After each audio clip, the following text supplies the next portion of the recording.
Assalamualaikum warahmatullahi wabarakatuh. Perkenalkan, nama saya Tira Ivana Febriani dengan NIM 18510033. Saya mengambil judul skripsi penelitian saya yaitu pengembangan bahan ajar materi bangun ruang sisi datar dengan menggunakan model problem-based learning berbantuan video animasi terhadap kemampuan komunikasi matematik siswa SMP. Terima kasih kepada dosen pembimbing pertama, yaitu Dr. Nelly Fitriani, MPD, dan dosen pembimbing kedua, yaitu Ibu Puji Nur Fauziah, SPD, MPD, yang telah membantu dan mensupport saya dan membimbing saya dari awal penelitian sampai akhirnya rampung pada skripsi ini. Latar belakang, berdasarkan penelitian terdahulu ditemukan bahwa yang pertama, rendahnya kemampuan komunikasi matematik siswa. Kemampuan komunikasi matematik siswa adalah kemampuan siswa dalam menyampaikan ide matematik baik secara lisan maupun tulisan. Kemampuan komunikasi matematik peserta didik dapat dikembangkan melalui proses pembelajaran di sekolah, menurut Hadionto tahun 2017. Akan tetapi, siswa masih kurang mampu mengekspresikan ide-ide matematika melalui lisan, tulisan, dan mendemonstrasikan secara visual berdasarkan hasil wawancara kepada Ibu Indah Reta Fauziah SPD selaku guru matematika di MTS Al-Zahra. Kemampuan komunikasi matematik siswa masih tergolong rendah. Hal ini juga sejalan dengan Dinianti pada tahun 2018 mengatakan bahwa siswa sudah mampu dalam menginterpretasikan ide-ide matematik, akan tetapi masih sangat rendah dalam mengekspresikan ide-ide matematis. Kemampuan komunikasi matematik tidak secara otomatis dimiliki oleh siswa sehingga diperlukan adanya peran guru dalam membangun kemampuan tersebut. Akan tetapi, setelah peneliti melakukan observasi dan wawancara kepada guru matematika di MTS Al-Zahra, ternyata kemampuan komunikasi matematik belum mendapatkan perhatian serius dari para guru dan hasil yang dimiliki oleh siswa masih rendah dalam pembelajaran matematika. Yang kedua, yaitu kesulitan pada materi bangun ruang sisi datar. Dalam mempelajari materi bangun ruang sisi datar, siswa cenderung terpaku pada penjelasan guru yang berorientasi hanya pada rumus tanpa pembentukan konsep. Sehingga siswa cenderung hafal dalam rumus yang diberikan, namun mereka tidak paham, yang mengakibatkan siswa sering melakukan kesalahan dalam menyelesaikan soal materi bangun ruang sisi datar. Hal ini serupa dengan yang diungkapkan oleh Cynthia pada tahun 2021. Hal-hal yang menyebabkan siswa melakukan kesalahan dan merasa kesulitan dalam menyelesaikan soal materi bangun ruang sisi datar adalah kurangnya ketelitian ketika membaca, memahami pertanyaan, dan juga menjawab soal yang diberikan. Kurangnya kemampuan spasial siswa untuk membayangkan bangun ruang sisi datar, dan siswa terbiasa menyelesaikan soal-soal yang rutin dan terdapat pada contoh. Kemudian, pada penelitian Hasibuan pada tahun 2018 mengatakan kesulitan-kesulitan belajar matematika siswa pada pokok bahasan bangun ruang sisi datar, yaitu siswa tidak memahami secara benar bagaimana menentukan luas permukaan kubus, balok, prisma, limas. Siswa juga terkadang mengalami kesulitan dalam menyelesaikan soal yang terkait dengan volume limas. Selain itu, dalam pemahaman siswa mengenai materi bangun ruang sisi datar masih sebatas menerima materi saja. Mereka belum mendapatkan pengalaman belajar yang dibutuhkan. Yang ketiga, yaitu upaya meningkatkan kemampuan komunikasi matematik siswa menggunakan model problem-based learning.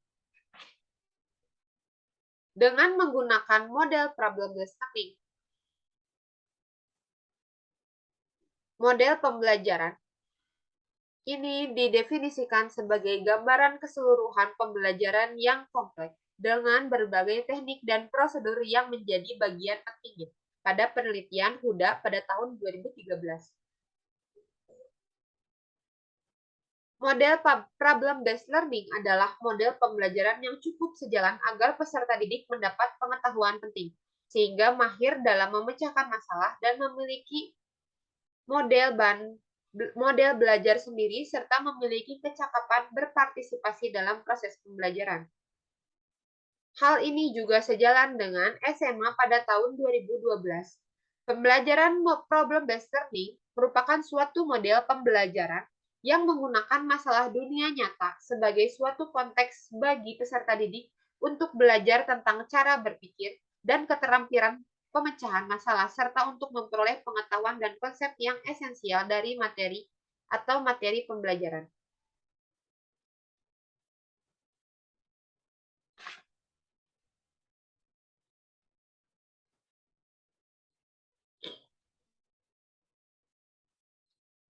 Pada penelitian, menurut Yulianti dan Gunawan pada tahun 2019, pendapat lain juga mengatakan bahwa model problem-based learning berpengaruh positif dan signifikan terhadap kemampuan komunikasi dan pemecahan masalah matematika secara bersama-sama.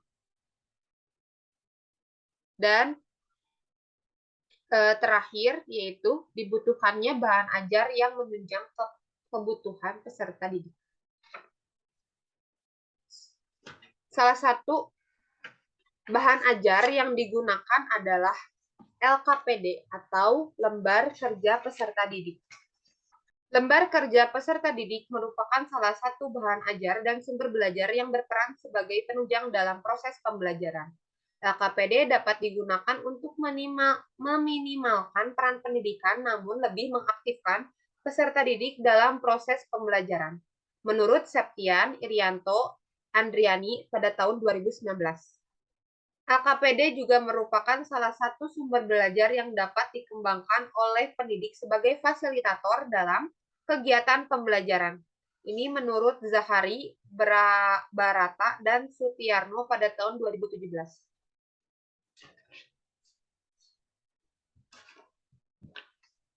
Tujuan penelitian. Tujuan penelitian ini yang pertama dapat menganalisis proses pengembangan bahan ajar dengan menggunakan model problem-based learning, berbantuan video animasi terhadap kemampuan komunikasi matematik siswa SMP kelas 8. Yang kedua, menganalisis kelayakan bahan ajar materi bangun ruang sisi datar dengan menggunakan model problem-based learning berbantuan video animasi.